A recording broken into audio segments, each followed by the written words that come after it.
Today's November 17th, 2018, and I'm here in Northern California, the city of Santa Rosa. And we're surrounded by wood smoke from the fires up north. It's been a little more over a year since our particular town was subjected to a fire that burned 5,000 homes and killed some 48 people. Since that time, a larger fire broke out in Mendocino County, and the largest fire in history is now broken out here up north in Paradise.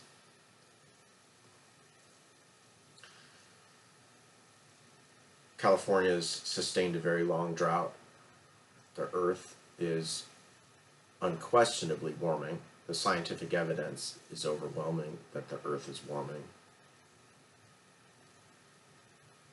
Previously, the arguments against global warming was that the earth wasn't warming. Now the arguments are it's warming, but it doesn't matter, or it's not man's fault.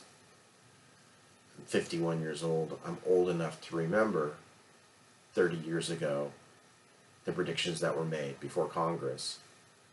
I'm old enough to remember Al Gore's movie in 2006 when it first came out. I'm old enough to remember what my home was like when I was young and what nature and my surroundings was like when I was young. Now I can see that it's hotter and that it's drier and that the effects of global warming, which have a scientific basis, which are overwhelming, are surrounding us and causing us harm. Right now, the air pollution is so bad in Northern California that it's among the worst in the world. People can't go outside.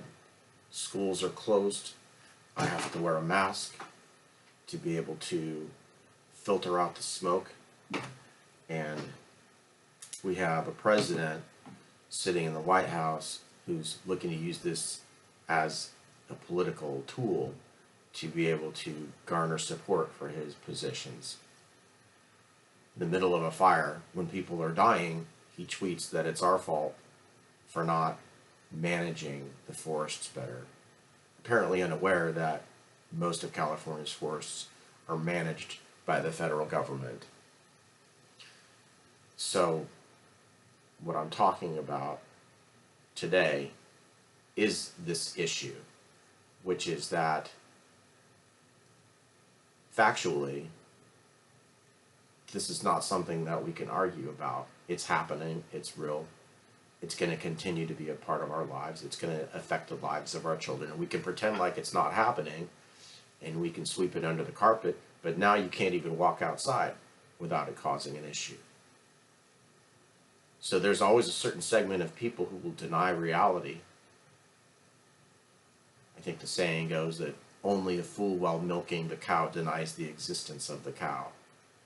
And in this particular instance, there is a certain segment of the populace who have voted for Donald Trump, who put this ignoramus in office, a man who knows nothing, absolutely has zero knowledge, zero impulse control, who's psychologically deranged, who sees everything in terms of conflict, and who's divided our nation, polarized us during moments when we need to be together. And we need to be in this together. Right now, the gravest threat in the world is without question global warming. The amount of people who will die, be displaced, the amount of harm that it will be causing to everyone on this planet will be catastrophic. And this is a prediction that is made by many, many, many people. And now I'm sitting here inside my house. You can see right there, that's my air filter, making sure that my lungs are not harmed, and I'm not harmed by this. My wife has had to drive up north to Oregon to keep the children out of this smoke where the air is fresh this weekend. So that's what's happening right now. And the biggest problem that we have right now is this segment of the population that is, no matter what, going to pretend as though facts don't exist. Here's the thing about facts. They remain true whether you believe them or not. And so this smoke sitting outside of my house is a fact. And how it was created is a fact. And when we have a president sitting in the White House who can sit there and make up anything that he wants, and people will believe it, and people will say it, even if they're looking at it with their own eyes, we are in grave danger. And frankly, it's never been like this in my entire life. For 51 years, I have never experienced an era like this. And I have to tell you that the reason why is probably because of the internet. Probably because now people can go online and they can find somebody who supports what they believe. Whereas before they had to do the difficult work of reading a newspaper or a book to find somebody who believed what they believe. But now, all they have to do with the click of a button on their phone or on their computer, they can find some idiot, some liar, some phony, or worse yet, a Russian spy trying to undercut our democracy, and it can be right there to support them. And that's why American democracy is under a very, very serious threat right now. Something must be done. It's really up to the people who are in our tech industry, like Facebook and Google and all of those other companies, to understand the effect that the internet is having upon our democracy. Because it is not something that we can ignore any longer.